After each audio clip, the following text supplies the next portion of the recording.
A palavra do Senhor nos diz no Salmo de número 27, no versículo 4 e 5, diz assim: Uma coisa pedi ao Senhor, e a buscarei, que possa morar na casa do Senhor todos os dias da minha vida, para contemplar a formosura do Senhor e aprender no seu templo. Porque no dia da adversidade me esconderá no seu pavilhão. No oculto do seu tabernáculo me esconderá. Por-me-á sobre uma rocha. Eu gostaria de destacar aqui algumas coisas nesses dois versículos. Primeiro, no versículo 4, ele começa dizendo assim: Uma coisa pedi ao Senhor. Uma coisa pedi ao Senhor. Quantas coisas ele pediu? Uma coisa. A Bíblia não diz que ele pediu 2 coisas, ou 5 coisas, ou 10 coisas, não. A Bíblia diz que ele pediu uma coisa. Você sabe o que eu aprendo aqui? A Bíblia está nos falando acerca de prioridade. Se você hoje pudesse pedir uma coisa ao Senhor, se você hoje pudesse pedir uma e apenas uma coisa ao Senhor, o que eu e você pediríamos? Será que pediríamos um carro, ou uma casa, ou quem sabe saúde? O que eu e você pediríamos? Veja que o versículo continua e vai dizer assim: Uma coisa pedi ao Senhor. Que coisa foi essa? O que foi que o salmista pediu ao Senhor? Diz assim: Uma coisa pedi ao Senhor, e a buscarei, que eu possa morar na sua casa todos os dias da minha vida. Você sabe o que o salmista pediu para o Senhor? Ele pediu intimidade com Deus. Se eu e você pudéssemos pedir apenas uma coisa, o que eu e você pediríamos? Não adianta você ter uma casa e dentro desta casa não ter a presença de Deus. Não adianta você pedir saúde e ter uma vida aqui na terra plena, cheia de saúde, mas vazia de Deus. O salmista tinha uma prioridade. Ele pediu uma coisa. Que coisa? Intimidade com o Senhor. Mas o versículo continua dizendo assim: Uma coisa pedi ao Senhor, e o quê? E a buscarei. Perceba que ele pede intimidade e diz que ele ia buscar. Uma coisa pedi ao Senhor e a buscarei. A Bíblia não diz uma coisa pedi ao Senhor e esperarei. Se você quer intimidade com Deus, busque. Se você quer intimidade com Deus, corra atrás. Se você quer intimidade com Deus, pague o preço. Isso nos fala de renúncia, nos fala de abrir mão das nossas vontades para vivermos de acordo com a vontade do Senhor. Mas o versículo diz mais, ele diz: Uma coisa pedi ao Senhor, e a buscarei, que possa morar na casa do Senhor. Que eu possa morar na casa do Senhor. A Bíblia não diz para que eu possa visitar a casa do Senhor. Morar é diferente de visitar. Quantas vezes eu e você já convidamos pessoas para que elas pudessem visitar a casa de Deus? Mas a nossa vontade não é que as pessoas apenas visitem. O nosso propósito é que elas visitem, mas que depois elas passem a morar. Porque visitar nos fala de algo raso, de algo superficial, diferentemente de morar, que nos fala de algo mais profundo, nos fala de raízes. Mas a Bíblia ele continua dizendo assim: uma coisa pedi ao Senhor e a buscarei, que possa morar na casa do Senhor por quanto tempo? Todos os dias da minha vida. Há algumas pessoas que nunca chegam a morar na casa do Senhor, ela apenas visita. Mas há algumas pessoas que até já moraram na casa do Senhor, mas que hoje não estão mais lá. Não é suficiente morar na casa de Deus. Não é suficiente morar na casa de Deus por algum tempo apenas. Quantas pessoas eu e você conhecemos que já moraram na casa do Senhor? Quantas pessoas eu e você conhecemos que já moraram, mas hoje não moram mais? Muitas pessoas hoje já moraram na casa do Senhor, mas hoje estão desviadas. Então, a Bíblia diz assim: para que eu possa morar na casa do Senhor todos os dias da minha vida. Não basta visitar a casa do Senhor. Não basta morar na casa do Senhor por algum tempo. Mas é necessário que possamos morar na casa do Senhor todos os dias da nossa vida. Amém? Mas o versículo continua e diz assim: para que eu possa morar na casa do Senhor todos os dias da minha vida. Para quê? Para contemplar a formosura do Senhor e aprender no seu templo.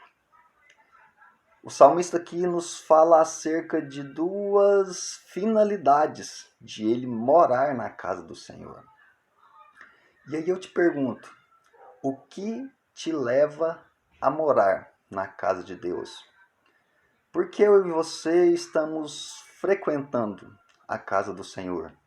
Perceba qual era a finalidade do salmista em morar na casa de Deus. Ele nos dá duas finalidades. Perceba, diz assim: que eu quero morar na casa do Senhor todos os dias da minha vida para, perceba a finalidade, para contemplar a sua formosura. Perceba, ele está dizendo que queria morar na casa de Deus para quê?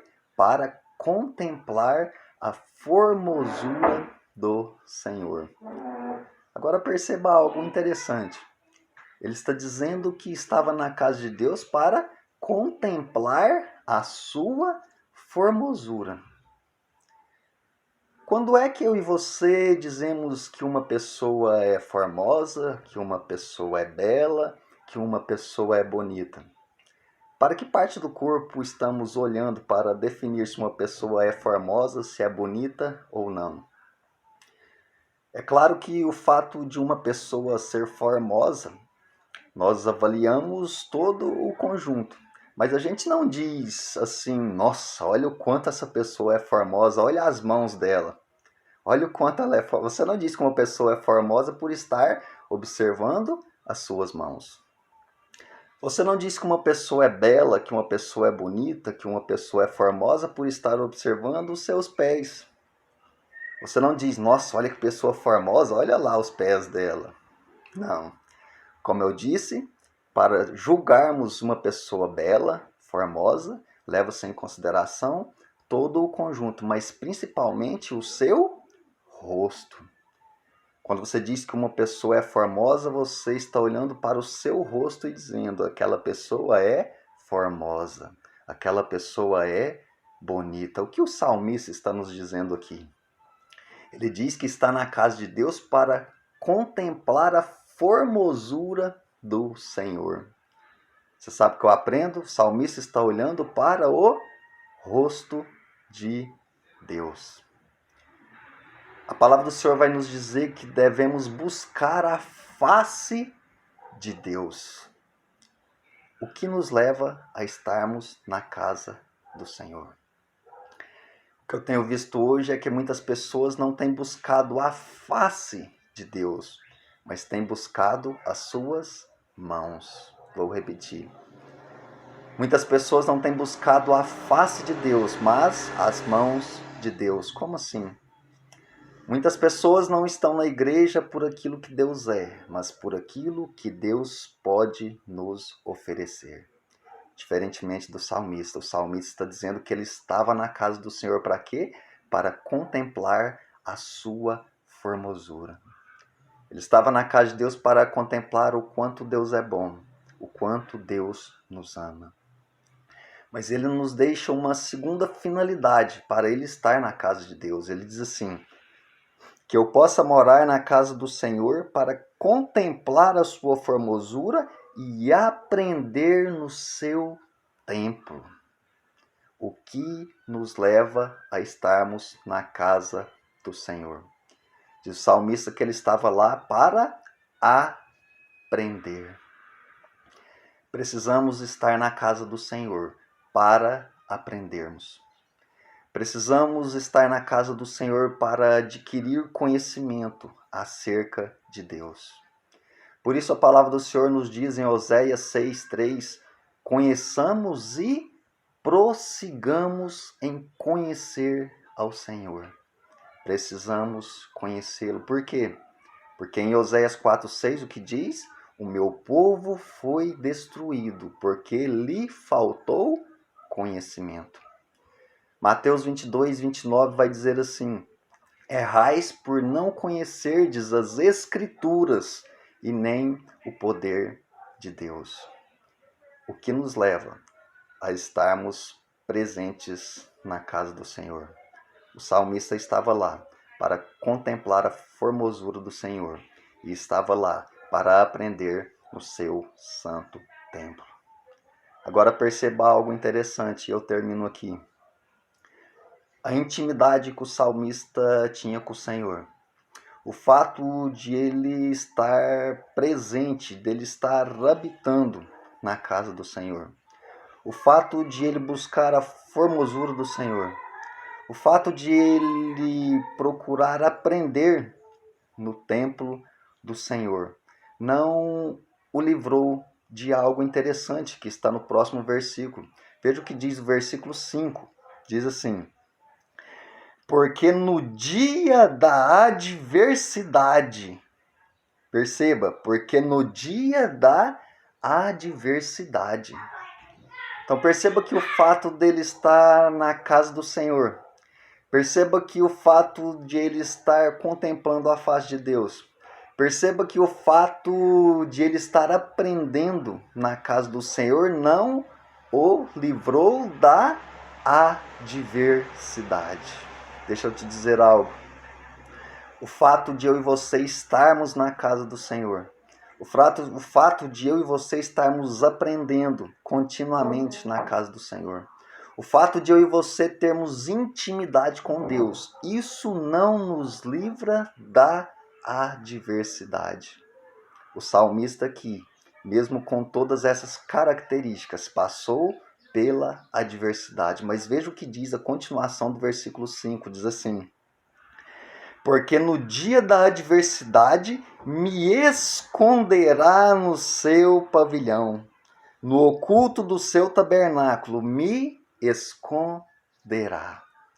O fato de eu e você habitar na casa de Deus, o fato de eu e você termos intimidade com Ele, não nos livrará de adversidades. Mas isso quer dizer que Deus nos fortalecerá para vencermos cada uma das adversidades que surgirem na nossa caminhada cristã.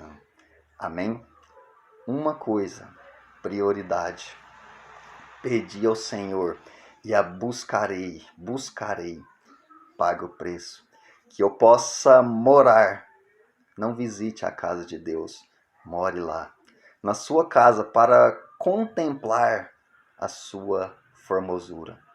Não sirva a Deus por aquilo que Ele pode lhe dar, mas sirva a Deus por aquilo que Ele realmente é.